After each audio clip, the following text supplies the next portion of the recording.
Chapter 12 Royal Anniversary. There was an air of celebration within Castle Candlelight, for it was the 20th anniversary of the wedding of Princess Luna and Prince Gothic. Happy anniversary, darling, Gothic declared as they woke up that morning. And to you too, my love, Luna beamed, nodding her snout against his. As they got to bed, they both reflected on the significance of the day's milestone. 20 years, Luna smiled. 20 years since you made my life whole. Seems like only yesterday, huh? Gothic grinned. The thoughts turned not just to the wedding, but the events preceding it, the day when they had first met. Luna was at a low point in life, and Gothic had lifted her spirits with his earnest admiration for Royal Equestria. Gothic had been born into a privileged high society family. As he grew, he found it increasingly tedious. A chance encounter with a charismatic unicorn named Snipeshot led him joining a group dedicated to admiring Luna, of whom he soon became the most devoted member. When news of Luna's return got out, Gothic was ecstatic at the chance of actually seeing his model.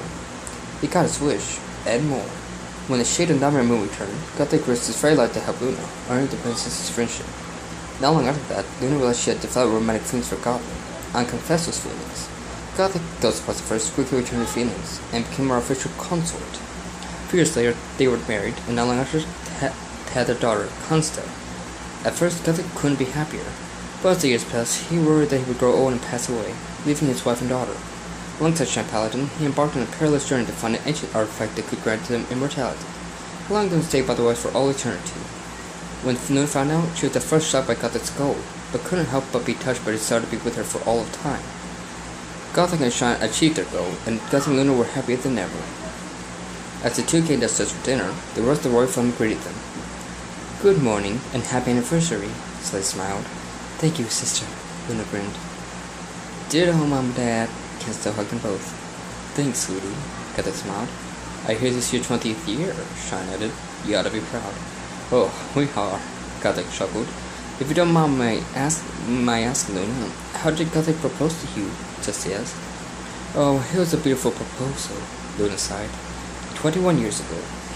Gothic and Luna were walking in Castle Gardens by moonlight. "Is it not a beautiful night, my love?" Luna asked. "Some of your best work, darling," Gothic agreed.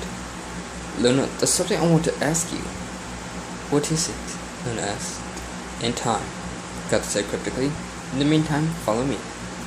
Luna followed her consort to an area of the gardens that not many went to.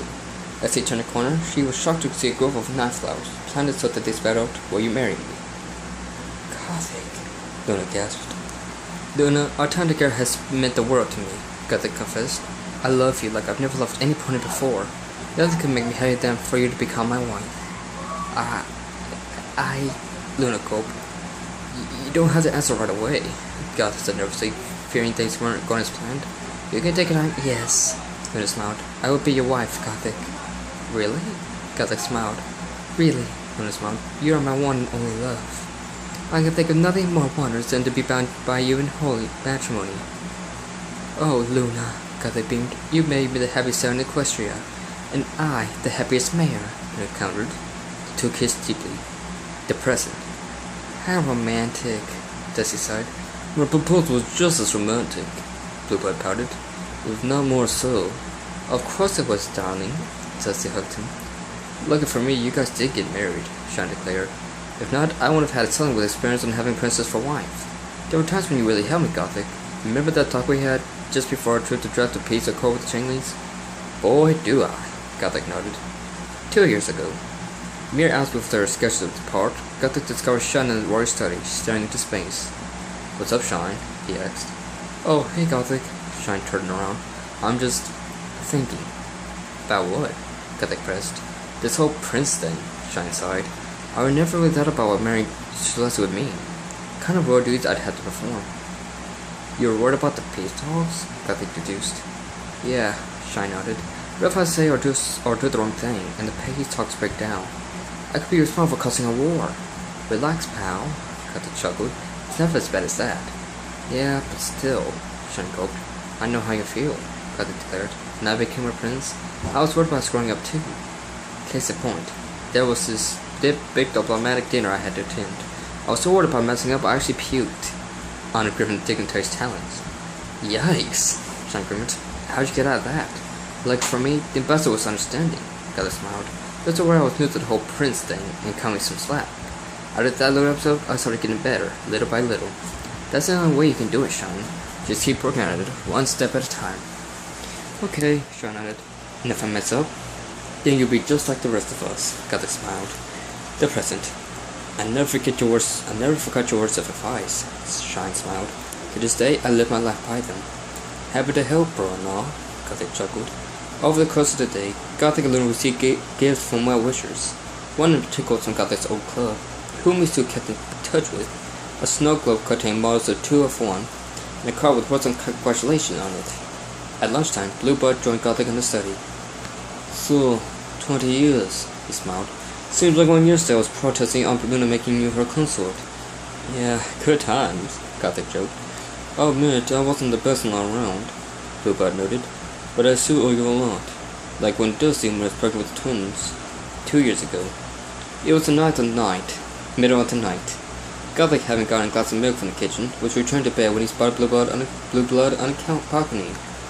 Blue Blood? He asked. What are you doing up so late? I can't sleep, Blue Blood sighed. I keep thinking about the false dozen we're going to have, and how terrible a father I'm going to be. You won't be terrible, Gothic told him. Of course I will, Blue Blood groaned. And why wouldn't I be, considering my own father never bothered with me? Well, you're not your father, are you? Gothic declared. Look, I know what it's like to feel what it's like to feel like I'm not real fatherhood. Before I was born, I was sure I wouldn't be a good father. Then I held in my clothes for the first time, and it all changed. I just knew I was going to be the best father I could. Seriously? Blue Blood frowned. Just like that? Yep, Gothic nodded. Trust me, it'd be the same for you. No point asking to be the perfect father. Just be the best father you can be. That's all your folks really need. I guess you're right, Blue Blood smiled. Thanks, Gothic. Anytime, Gothic grinned. Besides, you're on the same pain and flank you were a couple of years back. And you're not the only one the commoner I thought you were either. Either, Blue Blood replied. Thanks, I guess, Gothic said awkwardly. The present. You really were right, Blue Blood smiled. All those worries went away when I saw pure blood and fire for the first time. I knew they would, Gothic chuckled. This isn't Gothic, Blue Blood declared. Meanwhile, Luna was working down, walking down the corridors and pumped to the caboose. Your Highness, he saluted. Eddie's caboose, Luna chuckled. Congrats on the anniversary, by the way, Caboose smiled. Too bad I wasn't there from the beginning. Sounds like I missed a lot of fun. Oh, I don't think so, Luna declared. Things have been quite lively since your station here. 2.5 years ago. Luna was doing her regular rounds of dreamwalking. She was on the verge of entering Caboose's dreams, but with some trepidation. This stallion has brought in enough thoughts when he's awake, she mused. I can't imagine what his dreams could be about.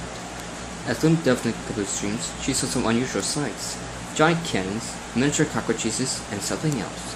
As she went in deeper, she saw Caboose and 7 other ponies up on stage with him at some kind of award ceremony. They were all wearing tuxedos. Let's hear for the greatest gangster ponies in all of Italy, a nasty voice called. One of the ponies outside Caboose stepped forth, an old stallion with a grey mane and a rather grim-looking peculiar mark. Thank you all.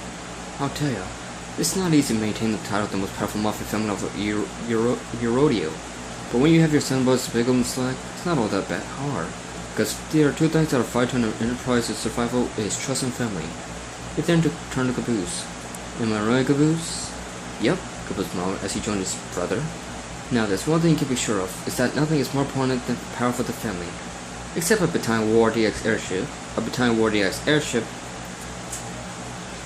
War DX airship has auto-cross probes and cannons. It's an unbelievably impressive complement of weaponry, an absolute death machine. Laughs out of nowhere echoed. Oh, I'm just kidding. Nothing better than family. Caboose laughed. Proud to be a Napoleon. Yeah, 3 cheers to us Napoleons. We rock! A porgy giant that was on stage with him raised his hoof. The crowd did as such, as Luna looked down in shock. Caboose's family. Are mobsters? Rick gasped. Caboose has lied to us. Wait till Tucson hears about this. Hey, lady! Luna looked behind and to her shock saw another Caboose had lounged on a chair. Well, how? Caboose? Luna gasped. It's O'Malley, the Caboose looked like snarled. Could you move your hot flank over? Can't hardly see the ceremony through it. Luna frowned at Rudis as she didn't fade from the dream. The following morning, Luna had gathered Celestia, Gothic, and Sean in a room and told them what she had discovered. Whoa, whoa, whoa. Caboose. It's a mobster? Gothic asked. Caboose. The one from Saudi Arabia? Sean asked. Indeed. I checked his file soon after. Caboose is not who he claims to be, Luna declared. All his accolades back in Saudi Arabia were fabricated, as well as credentials. I see, Celestia nodded. We should do something, Gothic declared. Like what? Celestia asked. Have him fired for falsifying his work history for starters, Luna declared. I'm sure he had a good reason for doing that, Celestia said fairly. Doesn't maybe a large part of it. Why do you defend him, sister? Luna asked. Why do you not, Luna? Celestia countered. You, more than anyone, should know better than judge some pony solely by the past misdeeds. Luna grew silent, having been suitably chastened. Let us judge him by his actions in the present, and respond accordingly, Celestia declared, with a tone of finality. Every pony deserves such judgment, Luna. I suppose so, Luna sighed, but if he gets even a little out of line, then feel free to say I told you so. Celestia smiled. That's not to use alike, in fact. The present. I was ready to turn you in then and there, Luna declared. Fortunately, Celestia knew you meant no harm, and confident to give you the benefit of the doubt. Turns out she was right. Like it for me, huh? Caboose chuckled. Like it for all of us, Luna added. This place just won't be seen without you. Aw, thanks, Caboose blushed. That evening, Luna and Gothic enjoyed an anniversary dinner together. Here's to 20 great years, Gothic sighed. Here, Luna smiled. I remember our wedding like it was only yesterday. How could I forget? Gothic beamed. 20 years ago. The day had finally come. Practically all of his crush attended the wedding. Even Discord, who was trying his best to behave himself. As the pipe organ started playing the wedding march, Luna marched down the aisle, wearing a jet black wedding dress and looking more beautiful than ever. Wow, Gothic gaped. As they stood together, Celestia started listening to vows for them to recite.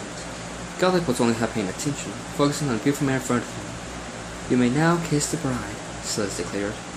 Finally, Gothic chuckled as he and Luna embraced. I present to you Princess Luna and Prince Gothic, Celestia declared the crowd. Take good care of my little sister, Gothic. She will return to brother-in-law. Oh, I will, Gothic smiled. You don't have to worry about that. The present. And of course, there was an almost as wonderful moment a few months later, Luna recalled. 19 years ago. It was at night time. Gothic was already in bed and waiting for Luna, who was mysteriously absent. She zoomed into the room, a strange look on her face. What kept you? Gothic joked before noticing her expression. Is something wrong? Not exactly, Luna replied. Gothic, I'm pregnant.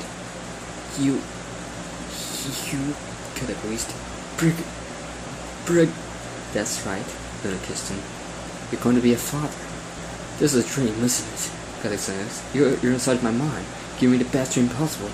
No, my love, Luna choked. It's a real thing. We're going to have a foal. Incredible, Gothic gasped. Whoa. Well, indeed, Luna joked. 18 years ago. It had been a long and eventful pregnancy. Those Muslims brought with them a surge of the Royal Cantaloupe Forest. A such pride that Gothic often found himself blasted across the room. Then came the actual birth. Luna's scream shattered every pane of glass in the hospital, but Gothic stood by her, despite the rest of his hearing. Eventually it was over, and the proud parents looked at their daughter as Luna held young Kenstyle in her arms.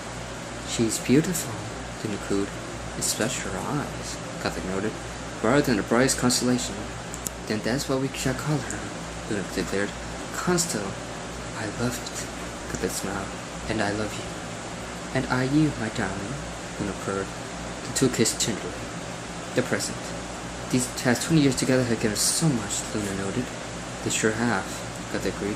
I can't wait to see what the next 20 have in store for us. Indeed, Luna smiled, and we will find out together. Always, my love, Gothic kissed her. Always.